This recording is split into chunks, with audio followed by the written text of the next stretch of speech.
Assalamualaikum warahmatullahi wabarakatuh. Perkenalkan, nama saya Rika Yuanita, mahasiswa PTG dalam jabatan kategori 2 tahun 2022 dari LPTK Universitas Siliwangi. Saat ini saya mengajar mata pelajaran sejarah di SMA Negeri 2 Padalarang, Kabupaten Bandung Barat, Provinsi Jawa Barat.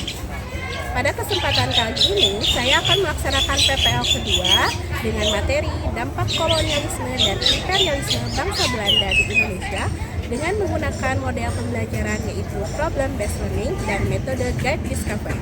Selamat menyaksikan. Assalamualaikum warahmatullahi wabarakatuh. Waalaikumsalam warahmatullahi wabarakatuh. Selamat siang semuanya. Siang, Bu. Ya, bagaimana kabarnya hari ini?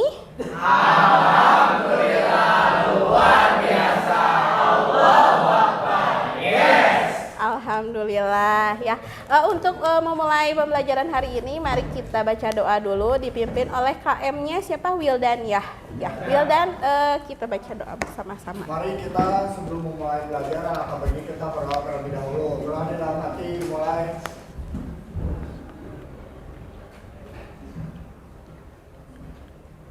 Selesai. Ya, Ibu absen dulu ya. Ajeng Mulyati, Alia Apriliani, Anissa Fitrianti, Auriel Cikal, Yeskil, Yusnia. Ya, udah semua ya. Yang tidak hadir satu orang. Semoga teman kita, teman kalian semoga cepat sembuh ya. Ada yang tahu hari ini mau belajar tentang apa?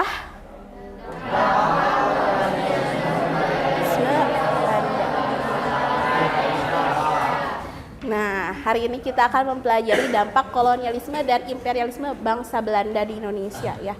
Nah, sebelumnya itu kan dampak kolonialisme bangsa Portugis, bangsa Spanyol, bangsa Inggris. Salah satunya kalau bahasa Inggris, bangsa Inggris sebelumnya itu mempunyai dampaknya dalam bidang budaya ya, khususnya banyak penemuan-penemuan Raffles seperti penemuan bunga bangkai Rafflesia arnoldi. Lalu pendirian apa? Pendirian Kebun Raya Bogor ya. Nah, hari ini kita akan mempelajari tentang dampak kolonialisme dan imperialisme bangsa Belanda di Indonesia. Apa saja dampaknya? Sebelum kita mempelajari ini ya, Ibu mau kalian untuk melatih konsentrasi kalian, coba kita berdiri dulu ya. Berdiri dulu, coba kedepankan tangan kalian, ikuti petunjuk Ibu, ya, arahan Ibu. Udah ke depan semua telunjuk kalian. Lalu kalian putarkan ke arah jarum jam, putar ke arah jarum jam. Cepat lagi. Lalu simpan telunjuk kalian di dagu. Dagu. Dagu mana dagu? Ada yang salah tadi. Nah, berarti belum konsentrasi. Nah, nanti harus konsentrasi lagi belajarnya ya. Nah, harus semangat belajarnya. Semangat ya. Sok, silakan duduk kembali ya. Lalu apa sih tujuan pembelajaran hari ini dan bagaimana kegiatan pembelajaran yang akan kalian lakukan hari ini? Kalian dimulai dari nanti Ibu akan menayangkan sebuah video tentang novel Max Havelaar. Nah, nanti di situ terlihat bagaimana kondisi masyarakat Indonesia ya.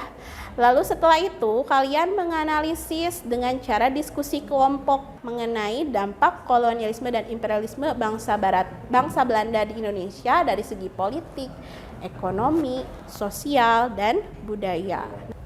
Nah, ini ada yang di depan kalian, ada gambar yang sebelah kiri adalah sebuah gambar apa? Bangunan. Bangunan apa? Zaman apa ini? Belanda. Ada di daerah Padalarang bangunan seperti ini? Daerah mana? Dekat Krida ya. Apa lagi di mana lagi? Gedung 5 ya, yang dinamakan Gedung 5.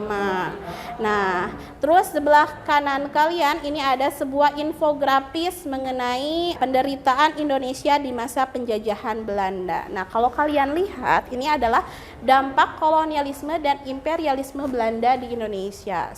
Nah, sekarang coba kalian perhatikan, Ibu akan menayangkan sebuah video tentang novel Max Havelaar. Nah, perhatikan dan kalian perhatikan, simak baik-baik dan nanti kalian beri tanggapan ya.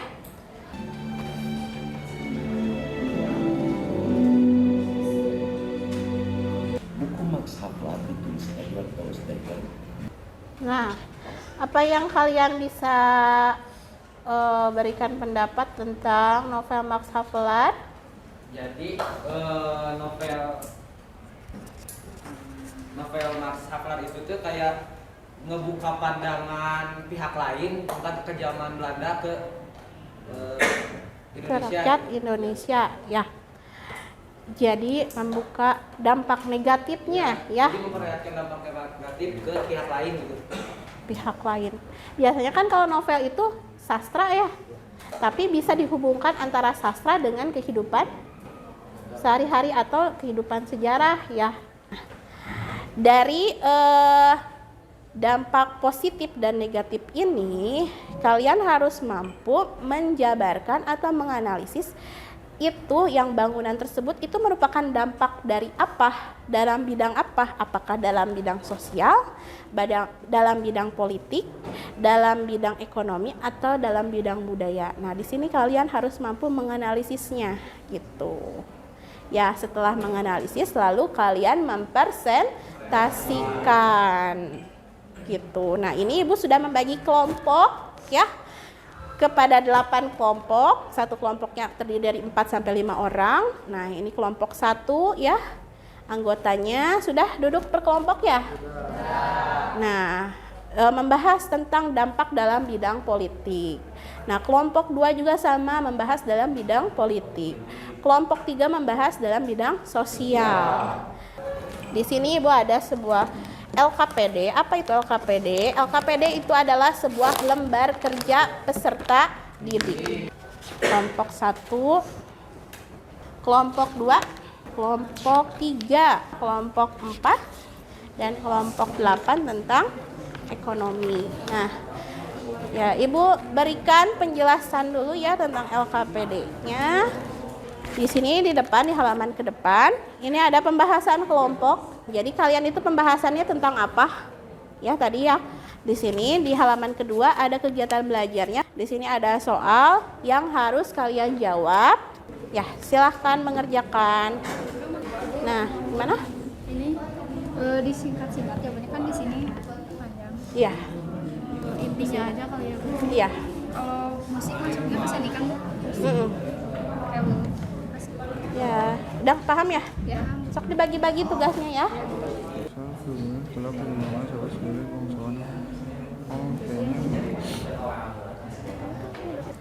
Tapi ada negatifnya tetap. Ini bagaimana perbedaan antara kehidupan sosial masyarakat Indonesia sebelum dan sesudah adanya kolonialisme dan imperialisme. Gimana?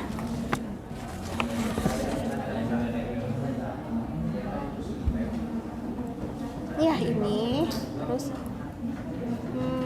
nah iya pendidikannya coba dipersingkat aja, ada kalau nggak cukup di belakang ya. Oh boleh. Ya udah selesai. Udah. Kelompok Yusnia silakan ke depan. Kami dari kelompok 7 akan mempresentasikan hasil kerja kami tadi dengan materi bidang budaya. Yang pertama ada bahasa. Analisis yang sudah kami lakukan dalam bidang bahasa yaitu Arsitektur Indonesia Empire Style. Biasanya digunakan untuk apa saja?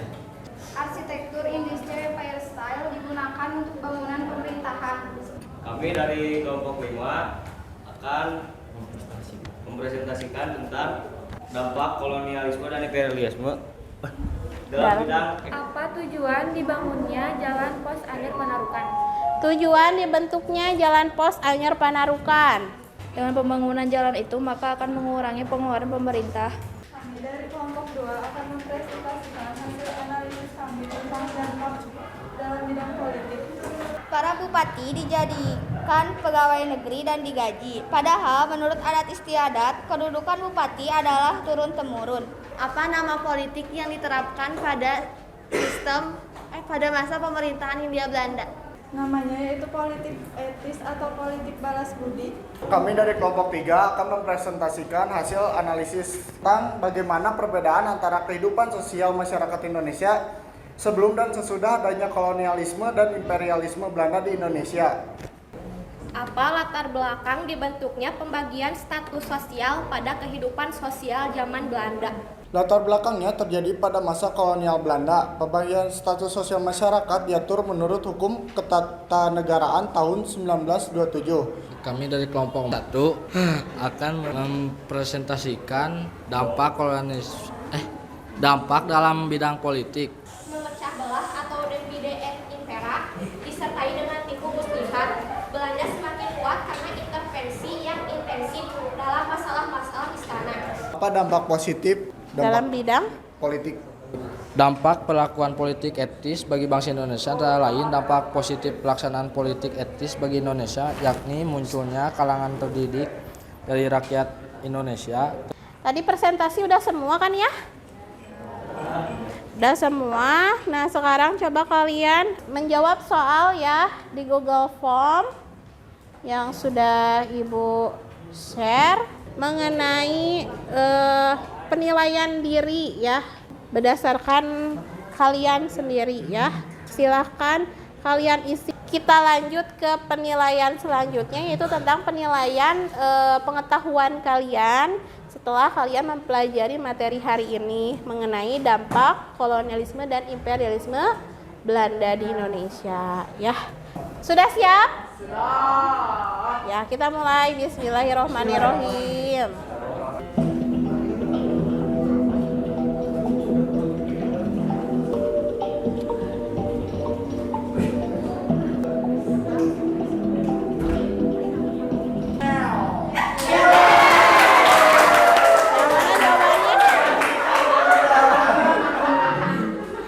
Selamat kepada Gisya, yang kedua Yusnia, dan ketiga Dery. Pembelajaran hari ini ada yang bisa memberikan kesimpulan? Jadi dampak kolonialisme dan imperialisme pada masa Belanda tidak semuanya hal negatif dan tidak semuanya hal positif. Jadi Keduanya. Iya, ada keduanya, keseimbangan lah.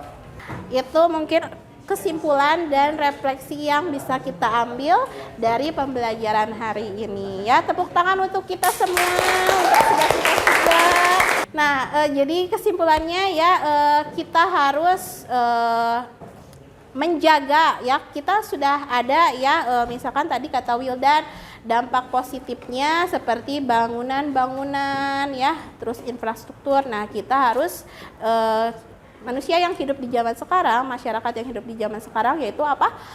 Memelihara peninggalan-peninggalan tersebut ya, karena peninggalan-peninggalan tersebut berharga ya sebagai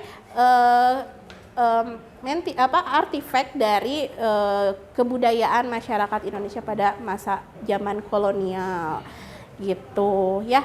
Nah, untuk pertemuan minggu depan Ibu sampaikan agar kalian mempelajari tentang pergerakan nasional ya, tentang masa Indonesia pada masa pergerakan nasional. Itu aja.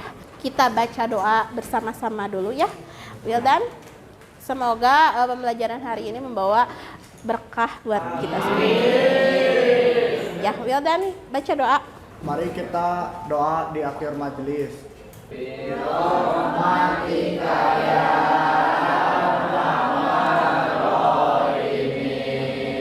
Dicukupkan sekian untuk hari ini. Wassalamualaikum warahmatullahi wabarakatuh.